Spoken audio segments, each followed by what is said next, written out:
Lalu seperti apa perkembangan kasus dugaan korupsi program makan bergizi gratis setelah 3 mantan pimpinan Badan Gizi Nasional ditetapkan sebagai tersangka dan ditahan? Kita langsung terhubung bersama rekan saya produser lapangan CNN Indonesia, Nabila Putri di Kejaksaan Agung Jakarta. Nabila, bagaimana kemudian perkembangan terkini terhadap kasus ini usai dilakukan penahanan terhadap 3 mantan pimpinan BGN? Ya, selamat sore, Mevri. Baru saja beberapa waktu yang lalu pengacara dari tersangka Sony Sonjaya yang merupakan mantan wakil Kepala Badan Gizi Nasional meninggalkan gedung Jampitsus Kejaksaan Agung. Memang tidak banyak keterangan yang diberikan oleh Elsa Sharif, namun yang disebutkan oleh yang bersangkutan bahwa agenda hari ini beliau baru saja selesai menyerahkan BAP di Kejaksaan Agung itu sendiri, tapi tidak ada keterangan lebih lanjut yang dapat dibagikan oleh pengacara dari Sony Sonjaya tersebut. Dan Mevri, hingga sore hari ini memang belum ada update ataupun keterangan yang diberikan oleh pihak Kejaksaan Agung. Saat ini rekan-rekan media tengah menunggu keterangan pers yang informasinya akan diberikan dalam waktu dekat oleh Direktur Penyidikan Kejaksaan Agung, kemudian juga oleh pelaksana harian dari Kapus Penkum Kejagung, yakni Muhammad Jeffrey itu sendiri, yang informasinya sebentar lagi akan diberikan keterangan pers di tempat saya melaporkan saat ini.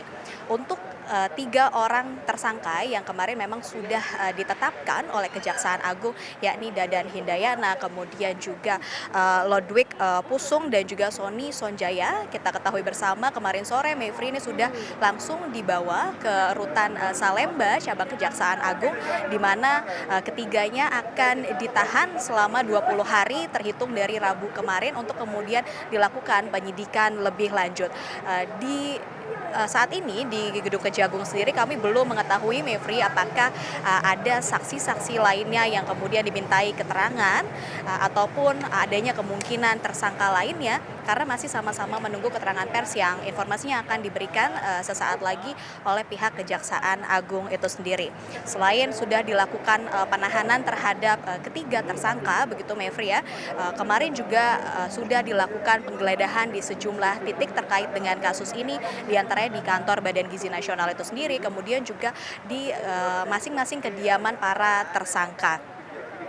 Dan pihak Kejaksaan Agung dalam keterangan persnya kemarin, Mevri, menyebutkan memang sudah cukup bukti untuk menetapkan 3 orang tersebut sebagai tersangka karena sudah memiliki minimal 2 alat bukti, begitu ya Mevri. Kemarin disebutkan ada dokumen-dokumen penting yang sudah disita oleh pihak Kejaksaan Agung, kemudian juga sejumlah perangkat elektronik seperti telepon seluler dan juga laptop. Sementara untuk uang tunai ataupun aset-aset berharga yang disita ini memang belum dijabarkan lebih lanjut oleh pihak Kejaksaan Agung, termasuk juga potensi kerugian negara yang ditimbulkan akibat dugaan korupsi tata kelola program makan bergizi gratis yang memang masih terus dalam penyidikan hingga saat ini.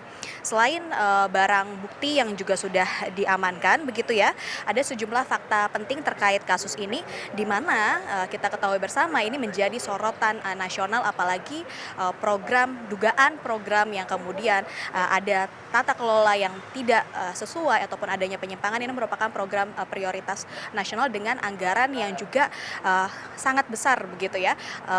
Kurang lebih 268 triliun untuk tahun anggaran 2026 dari APBN itu sendiri. Selain itu juga penyidik hingga saat ini masih menelusuri kemungkinan adanya aliran dana yang mengalir selain ketiga orang tersangka yang sudah ditetapkan oleh pihak Kejaksaan Agung, kemudian juga struktur yayasan mitra, apalagi kemarin dugaannya ini memang adanya afiliasi antara 3 tersangka dengan sejumlah yayasan-yayasan yang menaungi SPPG itu sendiri.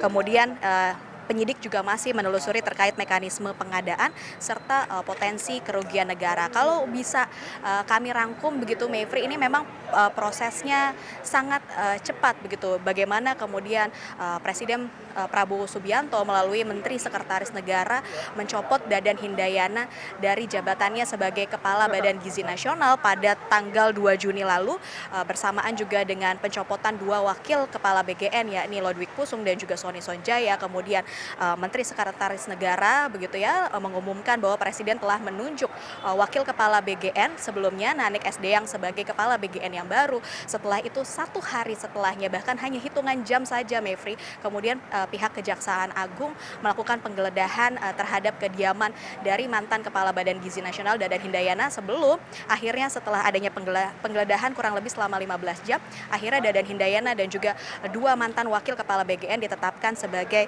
tersangka dugaan korupsi tata kelola program makan bergizi gratis oleh Kejaksaan Agung. Kami masih akan terus mengupdate informasinya, Mevri, termasuk soal apa-apa saja update yang diberikan ataupun diinformasikan oleh pihak Kejaksaan Agung melalui pelaksana harian Kapus Penkum itu sendiri. Kembali ke studio.